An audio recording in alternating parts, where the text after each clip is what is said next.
And finally, every weekend we spend a lot of time marveling at how skilled racing drivers are. With a bit of help, you too can become a much better driver. You might not be Lewis Hamilton, but you'll be surprised with what can be achieved with just a little bit of assistance. Success in any aspect of life normally affords one the ability to buy the best of everything. We decided to have a look at fast cars and how they can be tamed by attending a track day at the Kyalami Racetrack, which was hosted by Audi Sport. Powerful cars come with a lot of responsibilities, and a safety course is something which is normally advised for owners who might have the money, but maybe not the skills. We caught up with Audi driving instructor Mark Ellison, who gave us his opinion on the revamped Kyalami, which would be our playground for the day. The new track's amazing, it really is. First off, when I first saw the couple of corners, I thought, I don't know, maybe a bit too technical, but it's actually really amazing. The new corners are off camber, there's a lot of new corners, very technical circuit, the surface is amazing, and the quality of the track is amazing, it really is good. As for those owners who can buy these cars, here's a bit of advice, which all owners of powerful cars should know, is driving these machines is not as easy as it looks. For me, if you're going to drive a car this powerful, you should have done something beforehand. If you think about a pilot has to go through various different levels before they can get into the big machinery. You should do at least 2 or 3 different types of safety courses with driving experience or with anybody else overseas. We do lots of courses, basic training to get guys used to driving a car this powerful. That said though, there's nothing wrong with rewarding yourself and having fun with your toy once all the checks and balances are done. If you can afford one of these cars, then you can afford maybe to have a test day, whether it's Swartkops, if you're in East London, there's a track there. If you're here in Gauteng, fortunately, they've just revamped Kyalami, so you can't drive it on the road. It's made to be driven hard. It's made to be enjoyed. So if you can definitely afford this car, make sure that you go at least once in a while, once a month, put it on a track, because that's where a car like this belongs.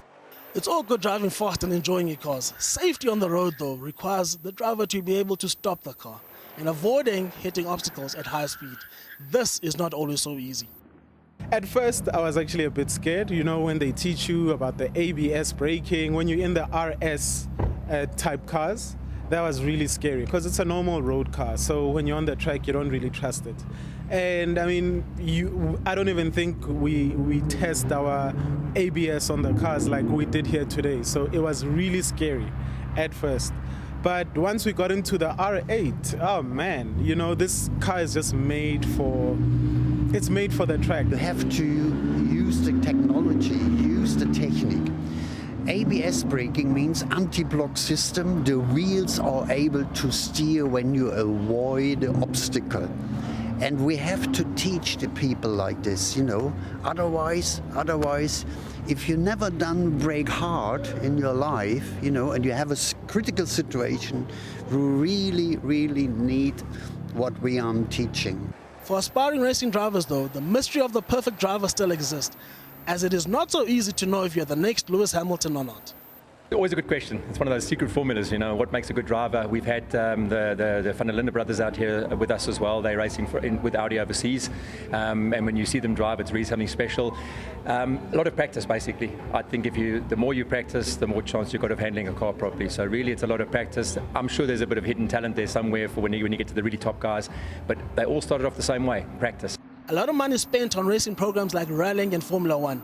Audi, for example, have been very successful on the Le Mans circuit. What is the benefit of being involved in such programs for the normal car driver? For me, what's always exciting about the Le Mans program and us being in Le Mans is that technology from Le Mans ends up directly in these cars that we have. You know, so from that point of view, I think it's really special that the technology it moves directly into the road cars. In Formula One, the technology is a bit far away from a road car. On a parting note, owning a supercar might seem unlikely, but with the right mentality, anything is possible. I would like to host this session with a lot of kids from the township so that what they read about on magazines and see on TV, it's accessible. And once we break that inaccessibility, we're not just getting them a fast car experience. We are boosting their belief and to know that these are attainable.